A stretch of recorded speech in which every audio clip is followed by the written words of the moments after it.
The dragon egg shouldn't have been there. Ethan Cross had been mapping the Ashfall ridgeline for 3 weeks, a survey job, nothing glamorous, just boots and altitude and a government stipend that barely covered his protein bars. He was supposed to log terrain data, mark unstable rock formations, and get home before the first winter storm rolled in from the Draconic Range. He was not supposed to find a cracked obsidian egg the size of a watermelon sitting alone in the ash-gray snow, half buried, still faintly warm. He stood there for a long moment, breath fogging in the cold air, staring at it. The survey logs would say he found nothing unusual on day 19. That was the first lie Ethan Cross ever told the government. He didn't know what he was doing.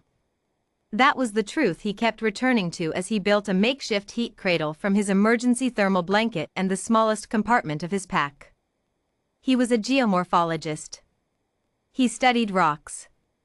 He had no business cupping a cracked dragon egg in both hands and breathing warm air onto it like some kind of giant nervous bird. But the crack widened.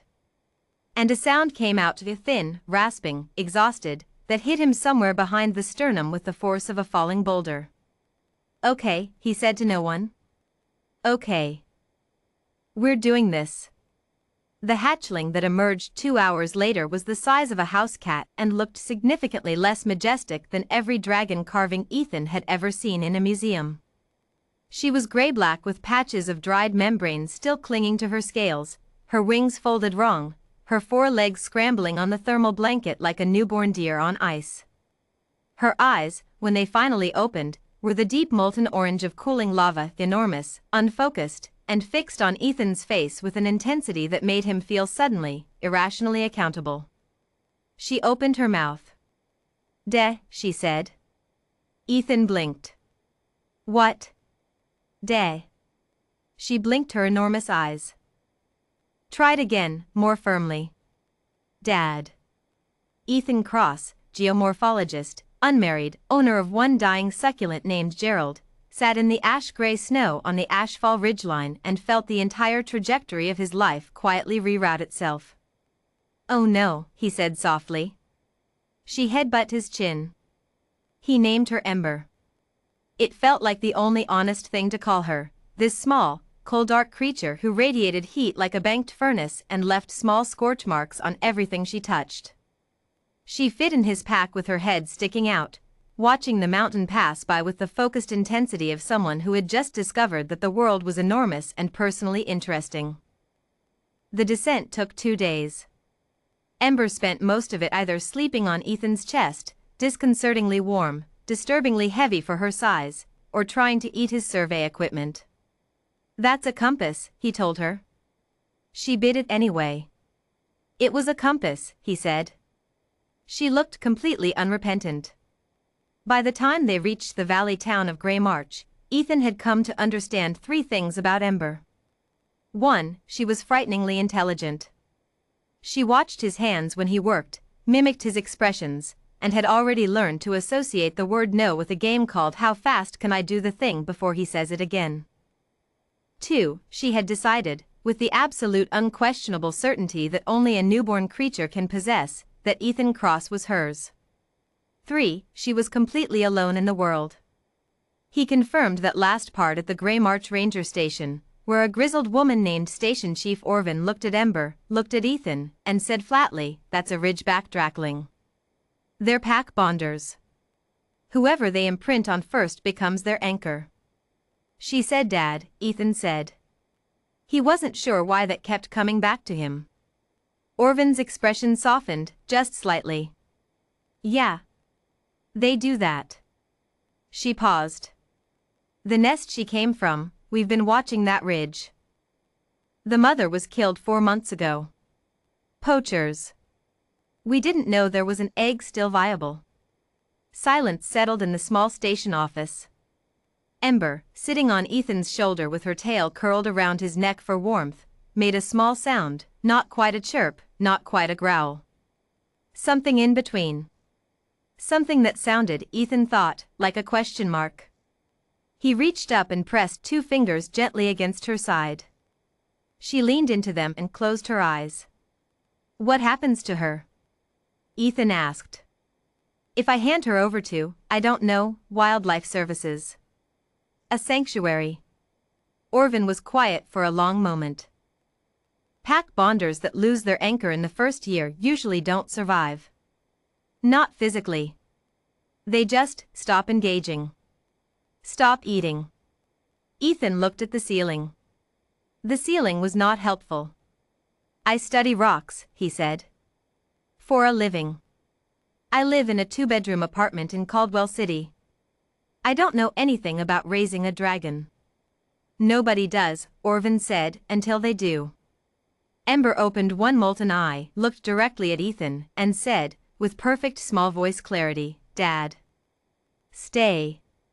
Ethan Cross had never believed in fate. He believed in geology. He believed in the slow, grinding, inevitable pressure of time on stone, how everything eventually became something else under enough weight. He felt that pressure now, sitting in his chest, reshaping something. I need, he said slowly, every resource you have on Drackling Care. Orvin smiled. It was the smile of someone who had suspected this outcome from the moment he walked through the door. She pulled open a drawer and produced a folder so thick it landed on the desk like a dropped textbook. We were hoping you'd say that. The next 2 years were, by every objective measure, chaos. Ember grew fast, Dracklings always did. By month 3 she was the size of a Labrador and had developed opinions about furniture, some of it was better on fire. By month 6 she could glide short distances and had discovered that Ethan's colleagues were endlessly fascinating objects to investigate, which led to the incident later referred to in the university geology department as the conference room event. But she also learned. She learned that Ethan woke up slow and should not be approached until he had finished his coffee. She learned that his sad face meant something was wrong and that sitting on his feet helped, somehow, in ways she didn't fully understand but had proven empirically. She learned the names of rocks as obsidian, basalt, granite, pumice, and growled them back at him in her low, smoke-edged voice when he pointed to them in the field, and the expression on his face when she did that was the specific one she had catalogued as the good feeling. She learned that humans were soft and breakable and needed protecting, and she appointed herself head of that project without anyone asking her to. She learned that the world was large and often unkind and that her mother was never coming back. That one took longer. Ethan sat with her through the understanding of it, 3 nights in a row where she wouldn't sleep, pressed against his side with her wings half spread, shaking with something that had no good name in any language. He didn't try to explain it away. He just stayed. That, she decided, was what Dad meant. Not the word. The staying. On the day Ember's horns came in fully, a sign of Drackling adolescence, according to the increasingly dog-eared care manual, she found Ethan sitting on the apartment balcony in the early morning, coffee in hand, watching the Caldwell City skyline go orange with dawn. She sat beside him, now roughly the size of a large pony, and the balcony groaned in a way that suggested they should probably both go inside soon. You stayed, she said. Her voice had deepened over the months. It had weight now, resonance. But it still had that first morning rasp in it when she spoke before fully waking up. Ethan glanced at her. Of course I did. She was quiet for a moment. The horizon burned slow and gold. I was afraid, she said. When I first woke up. Everything was cold and wrong and too big. She paused. And then there was your face. Ethan Cross, geomorphologist, secondary guardian of one adolescent ridgeback Drackling, still the owner of one dying succulent named Gerald, said nothing for a long moment. I was afraid too, he admitted. Of me? Of getting it wrong. He looked at her, at the molten orange eyes, still enormous, still focused on him with that same absolute certainty. You trusted me before I earned it. Ember tilted her head. You were there, she said simply. That was enough to start.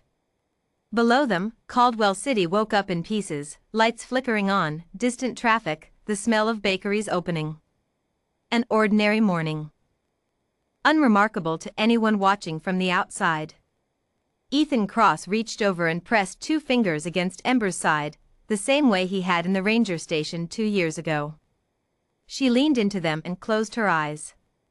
Some things, it turned out, were stronger than training, stronger than instinct, stronger than the cold math of survival.